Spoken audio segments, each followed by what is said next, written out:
আমরা প্রথম যুদ্ধে জয়লাভ করেছি, প্রথম বিজয় হয়েছে মুক্ত বাংলাদেশ, স্বাধীন বাংলাদেশ, নতুন বাংলাদেশ। কিন্তু এই লড়াই আমাদের শেষ হয়নি। একটি নিরপেক্ষ নির্বাচনের ব্যবস্থা আমাদেরকে করতে হবে, যে নির্বাচনে সকল মানুষ নির্বিঘ্নে, নির্ভয়ে, নিশ্চিন্তে তার ভোটাধিকার প্রয়োগ করে তার নেতা নির্বাচন করবে। তারপর একটি গণতান্ত্রিক সরকার রাষ্ট্র ক্ষমতায় বসবে। সে কারণে সেদিকে আপনাদের খেয়াল রাখতে হবে। আর আমি আমার নেতা কর্মীদেরকে একটু সতর্ক করে যাই, আপনাদের মনে অনেক দুঃখ আছে, কষ্ট আছে, জেল কেটেছেন, বাড়ি থেকে পড়া করছিলেন, 18 বছর বাড়িতে থাকতে পারেন নাই, মনের মধ্যে অনেক রাগ, আমি জানি। আমাদের নেত্রীর চেয়ে আমরা বেশি নির্যাতিত কেউ না। আমার নেত্রী বলেছেন যে সবাইকে আমরা ক্ষমা করে দিলাম, প্রতিহিংসা পরায়ণ যাতে আমরা কেউ না হই। যারা দুর্নীতি করেছে, যারা অপকর্মের সঙ্গে জড়িত আছে, প্রত্যেকটা মানুষকে আমরা বিচারের কাঠগড়ায় দাঁড় করি। সেই পর্যন্ত আপনাদের অপেক্ষা করতে হবে, ধৈর্য ধারণ করতে হবে। কারো জমির ঝগড়া, দোকানের পজিশনের ঝগড়া, এখন এই সময় কেউ অংশগ্রহণ করবেন না। কারণ 18 বছর জমি বেদখল ছিল, এখনই কি সময় হয়েছে আপনার জমি দখল করা? এগুলো তথ্য আমাদের কাছে আসছে। অর্থাৎ কারো বাড়িতে যদি আগুন লাগে, কেউ আলু পুড়ে খায়, পানি না দিয়ে আলু খায়। আমরা যেন কেউ আলু খাওয়ার চেষ্টা না করি। আমরা সব তথ্য সংগ্রহ করতেছি। এই ধরনের দুষ্কর্ম, খারাপ কাজের সঙ্গে যদি আমার কোনো নেতা কর্মী জড়িত থাকে, তাকে আমরা কোনো অবস্থাতে দলে রাখবো না। আমি যেন কোনোদিন শুনি না আমার নেতারা আওয়ামী লীগের মতো তার উপর বল প্রয়োগ করেছে। প্রত্যেকটা মানুষকে নিয়ে আমরা একটা মুক্ত বাংলাদেশ করতে চাই, সমৃদ্ধ বাংলাদেশ করতে চাই, মানবিক বাংলাদেশ করতে চাই, বৈষম্যহীন বাংলাদেশ করতে চাই, গণতান্ত্রিক বাংলাদেশ করতে চাই। সেই বাংলাদেশ করতে গিয়ে যারা পথের কাটা হবে, সেই কাটা কিন্তু আমরা রাখবো না।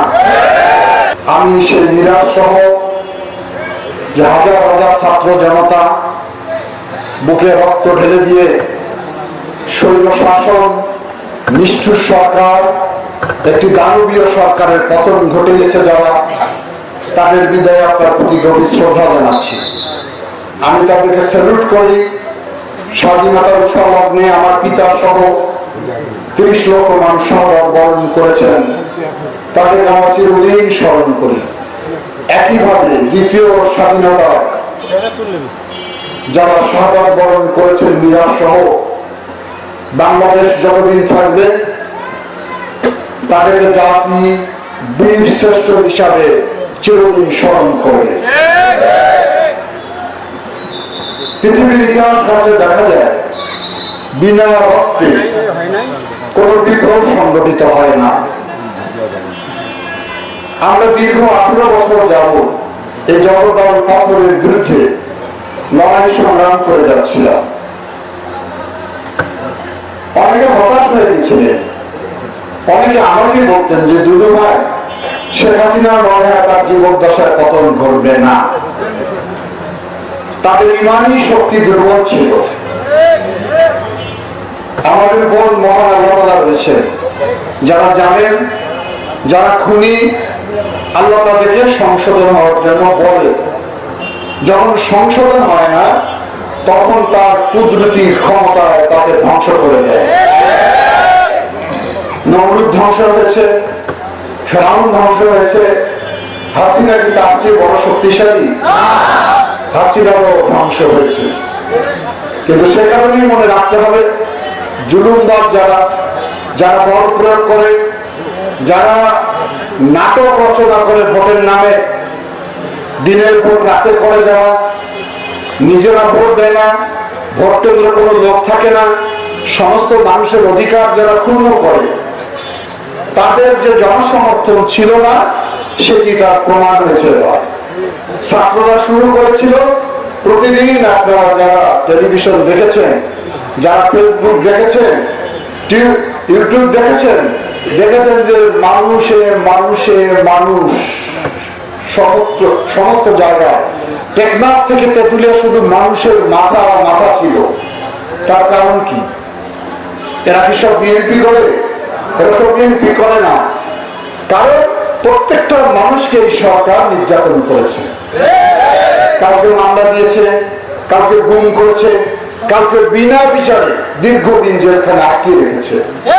গরিব মানুষের জীবন নষ্টগত হয়েছে দ্রব্য মূল্যের কষাঘাতে, তারা জীবন ঠিক মতো পরিচালনা করতে পারছে না।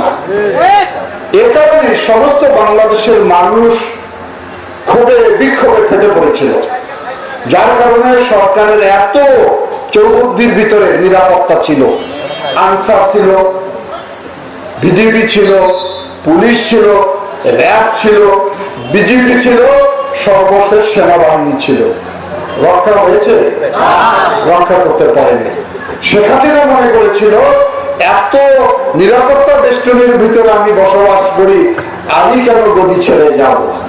উনি বলেছিলেন আমি শেখ মুজিবের মেয়ে, আমি কোন সময় পালাই না। কি পালিয়েছে নাকি মেয়ে আছে এখন? কয়েকদিন আগে ভাই থামতো, কয়েকদিন আগেই কথা বলেছিলেন যে আমি পালাবো না। এমনই পালিয়েছে ভাই। আওয়ামী লীগের বাইরে যদি বক্তব্য শোনেন, বলেন এইরকম নেতৃত্ব দল আপনারা করেন, এরকম বাহাদুর আপনারা মা বলেন আপনাদের নেত্রীকে, ভালো কথা। পৃথিবীর কোন মা জন্মগ্রহণ করছে যে সন্তানকে ছেড়ে পালিয়ে যায়? একমাত্র পৃথিবীর মধ্যে শেখ হাসিনা, সেও পালানি। আমাদের নেত্রী, দেশের নেত্রী বেগম খালেদা জিয়া 6 বছর জেল খেটেছে, 80 বছর বয়স গতকালকে হয়েছে তার। অসুস্থ, কিডনির সমস্যা, লিভারের সমস্যা, তারপর সরকারের সঙ্গে আপোষ করে পালিয়ে যায় নাই। এই জন্য উনি আপোষহীন, উনি দেশপ্রেমিক, উনি বাংলাদেশের মানুষের মঙ্গল চায়। তফাৎ এখানে উনি বলতে পারেন নাই শেখ হাসিনা যে আমাকে বন্দি করো, আমি বাংলাদেশ ছেড়ে যাবো না, আমার লক্ষ কোটি কর্মী রয়েছে, ভালোবাসার লোক রয়েছে, ওরা তো আসলে বাংলাদেশকে ভালোবাসে না। এটা মুখে বলে, এরা প্রতারণা, এরা লেবাস। এই যে একটু আগে বললো যে দাড়ি ছিলে ফেলছে উপদেষ্টা, বলে আমরা মুসলমান, আজকে পবিত্র শুক্রবার, কোন মুসলমানকে যদি ফাঁসি কাস্টে নিয়ে যায়, তুমি দাড়ি ছিলাই ফেলো, কেউ ছিলাবে? তাহলে নবীকে বিশ্বাস করে না, আল্লাহকে বিশ্বাস করে না। এদের এটা সম্পূর্ণ লেবার ছিল, এটা প্রতারণা। নামাজ কালামের দেখা ছিল না, বড় দাড়ি রেখেছে, নাম রেখেছি দরবেশ। এই হলো শেখ হাসিনা লুটপাটের টাকার ভাগ দেওয়া একমাত্র ইস্যু ছিল সালমান রহমান। বলেন লুঙ্গি পরে মাথায় কলম করে রক্ষা পায়। আমি অনেক সময় বক্তৃতা বলতাম যে শেখ হাসিনা আপনি ক্ষমতা ছেড়ে দেন, দিয়ে তত্ত্বাবধায়ক সরকারের হাতে ক্ষমতা দিয়ে দেন, নিরপেক্ষভাবে নির্বাচন হোক, বাংলাদেশের লোক বেছে নিক তার প্রতিনিধি, তার নেতাকে। আপনি জোর জুলুম করিয়েন না, জোর জুলুমের ইতিহাস কিন্তু নির্মম, সেই নির্মমতার মধ্যে উনি পড়েছেন। আমি রংপুরের সভা বলেছিলাম, শ্রীলঙ্কার দিকে তাকিয়ে দেখুন, সে দেশের মন্ত্রীরা জাঙ্গিয়া পরে পালিয়েছে। আপনার মনে সেটাও ভাগ্যে জুড়বে না। শেখ হাসিনার বড় ভবন জনগণ দখল করে নিয়েছে সেদিন। তাহলে বুঝতে হবে যারা জন বিচ্ছিন্ন, এখানকার হয়তো 2-4টা আওয়ামী লীগের পাতি নেতা আছে, মহেশখালী বাজারে বিরাট দল ভারী ওনাদের। আমার নেত্রী বিশ্ব নেত্রী, সারা বিশ্বের মানবতার নেত্রী। কোন মা কোন আদরের সন্তানকে কি খুন করতে পারে? বলে এই যে মিরাজ, এই যে আমাদের রংপুরের আবু সাইদ কি দাবি করেছিল? দাবিটা ছিল সিম্পল, যে কোটাটা সংস্কার করতে হবে চাকরির ক্ষেত্রে। আমরা তো সবাই কি চাকরি চাই না, চাকরি করি। সামান্য হয়তো কিছু সংখ্যক ছেলেরা মেধাবী যারা, তারা সরকারি চাকরি পায়। কিন্তু এই সরকারের আমলে সমস্ত কোটা হলো আওয়ামী লীগ, যুবলীগ, ছাত্রলীগ, তরুণ লীগ, হাসিনা লীগ, ওই জয় লীগ, ওদের মধ্যে সীমাবদ্ধ ছিল। তারা বলেছে এটা সিম্পল দাবি। এখন ওবায়দুল কাদের বিরাট বিরাট ব্যাপার। ওবায়দুল কাদের বলে যে আমার ছাত্রলীগই যথেষ্ট। ওবায়দুল কাদের বলে ফখরুল, আমি তো অধিকারী দিয়ে পালিয়ে যেতে পারবো না, আপনার ঠাকুরগাঁর বাসায় আমাকে জায়গা দিলেন। মানে ব্যঙ্গ করে, পরিহাস করে। আমাদের মহাসচিব বলেছিল যে আপনারা পদত্যাগ করেন, নাহলে পালানোর জায়গা পাবেন না, পালানো। মহাসচিব পরশুদিন এসেছিলেন আবু সাইদের বাড়িতে, কবর জিয়ারত করে উনি বক্তৃতায় বলেছেন, ওবায়দুল কাদের আমার বাসা সব দরজা খোলা, কোথায় আছেন আমার বাসায় আসেন। দুনিয়াতে বিচার। তো শেখ হাসিনাকে আমি বলেছিলাম ওরা জাঙ্গিয়া নিয়ে পালিয়েছে, আপনি আপনার নেতারা জাঙ্গিয়া দেখা পাবে না, সেই পরিণতি হয়েছে না। এর কারণ হলো দাম্ভিকতা, এর কারণ হলো অহংকার। মানুষকে মানুষ মনে করে না। খালেদা জিয়ার মতো লোককে 6 বছর বন্দী করে রেখেছে। অভিযোগ কি? 2 কোটি টাকা নাকি উনি আত্মসাৎ করেছেন, এতিমের টাকা। আর সেই টাকা এখন 10 কোটি টাকা হয়েছে ব্যাংকে। খালেদা জিয়ার লাড়ি নেই, দেখি নাই, শোয়ে নাই। আর প্রতিদিন টেলিভিশনে প্রত্যেকটা সময় ওনারা খালি তারেক জিয়া, খালেদা জিয়া কি দুর্নীতি করছে ইতিহাস বলতো। শেখ হাসিনা কয়েকদিন আগে বলে নাই যে আমার প্রিয় 400 কোটি টাকার মালিক, হেলিকপ্টার ছাড়া চলে না। এখন বলেন, যদি প্রিয় 400 কোটি টাকার মালিক হয়, তাহলে উনি কত লক্ষ হাজার কোটি টাকার মালিক হয়েছেন? এটা কি বুঝতে বাকি রয়েছে আমাদের? আমাদের ছোট ছোট বাচ্চারা দাবি করলো কোটা সংস্কার করা হোক, উনি ডেকে বলতে পারতো, বাবা আসো আমার এখানে একটু চা খাও, কি দাবি শুনি। আমাদের ছেলেরা যখন আমাদেরকে দাবি করে যে বাবা একটা বল কিনে দাও, বাবা আমাকে একটা চকলেট কিনে দাও, আমরা কি ছেলের চর্থাপ্পর দিই? যার সামর্থ্য নেই সেও পাশের বাড়ি থেকে কয় টাকা হাওলা করে বাজারে নিয়ে তার বাচ্চা আবদার পূরণ করে।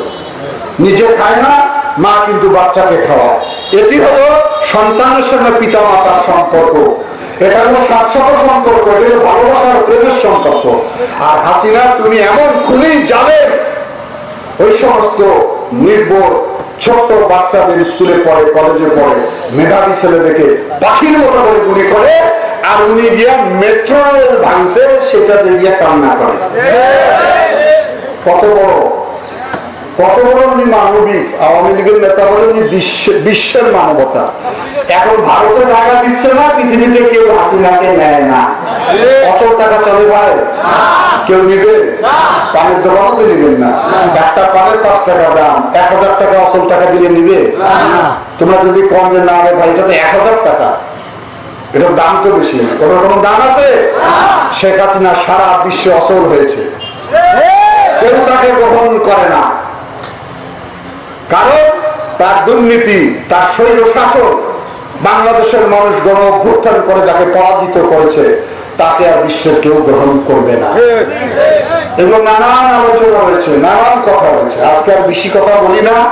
আমাদের দেশনেত্রী বেগম খালেদা জিয়ার গতকালকে 80তম জন্মবার্ষিকী ছিল। আমাদের এখন তার জন্য আমরা দোয়া করব, এবং এই বৈষম্য বিরোধী ছাত্র আন্দোলনে যারা শহীদ হয়েছে তাদের রুহের মাগফিরাতের জন্য আমরা দোয়া শরীর হবো। সেজন্য আমি আর একটা অনুষ্ঠানে যাবো। ওর নাম কি? আব্দুল সালাম, আমাদের মিরাজের বাবা। অনেক সুন্দর, অনেক গোছানো কথা বলেছে। আমি মহানগরী শুনেছি, অনেক আমার রাজনৈতিক নেতারা তো সুন্দর করে কথা বলতে পারে না। আমি ওদের ধন্যবাদ জানাই। আমার মিরাজের কবর জিয়ারত করছি, আল্লাহ তাকে মাফ করুন। তাদের পরিবারকে আমরা সান্ত্বনা দিয়েছি, এবং আমি আমার কথা দিয়েছি আগামী বিএনপি ক্ষমতা আসলে এই পরিবারের পুনর্বাসনের সব ব্যবস্থা গ্রহণ করা হবে। আমি মহিষকাছাবাসীকে একটা অনুরোধ করে যাই, আহ্বান করে যাই, আমাদের আজিতবাড়ির থেকে যে রাস্তা দিয়ে মহিষকাছা বাজারে গিয়েছে, আগামীকাল একটি সাইনবোর্ড লাগিয়ে দিবেন। এই রাস্তার নামকরণ হলো শহীদ মিরাজ সড়ক। আপনারাও বলবেন নামটা, সবাই বলবেন, তাহলে তার মৃত্যুর প্রতি আমাদের শ্রদ্ধা জানানো হবে। জিজ্ঞাসা করবে বাইরের লোক যখন আসবে যে মিরাজটা কি? মিরাজটা সেই ছেলে, সেই দামাল ছেলে, সেই বীরশ্রেষ্ঠ মিরাজ। সে গণতন্ত্রের জন্য, খুনি হাসিনার পতনের জন্য জীবনের তাজা রক্ত রাজপথে ঢেলে দিয়েছে। তার জন্য আমরা গৌরব বোধ করি। সুতরাং এই সমস্ত সূর্য সন্তানের নাম পৃথিবীতে যাতে চিরদিন অম্লান থাকে সে ব্যবস্থা আমাদের সকলকে করতে হবে। কি নামকরণ কি আমি ঠিক করলাম? আমার সমর্থন রয়েছে? ঠিক আছে, কথা বাড়াতে চাই না, কথা পরিষ্কার না। সুতরাং সবাই ভালো থাকেন, সুস্থ থাকেন। মিরাজ সহ যারা শাহাদত বর্ষণ করেছে তাদের আত্মা যাতে শান্তিতে থাকে, তাদের আন্দোলন যাতে সার্থক রূপ ধারণ করে, এই কথা বলে সকলকে ধন্যবাদ জানিয়ে আমি আমার কথা শেষ করলাম। আল্লাহ হাফেজ। বাংলাদেশ জিন্দাবাদ, দেশনেত্রী বেগম খালেদা জিয়া জিন্দাবাদ, তামিমের রহমান জিন্দাবাদ, শহীদ রাষ্ট্রপতি জিয়াউর রহমান।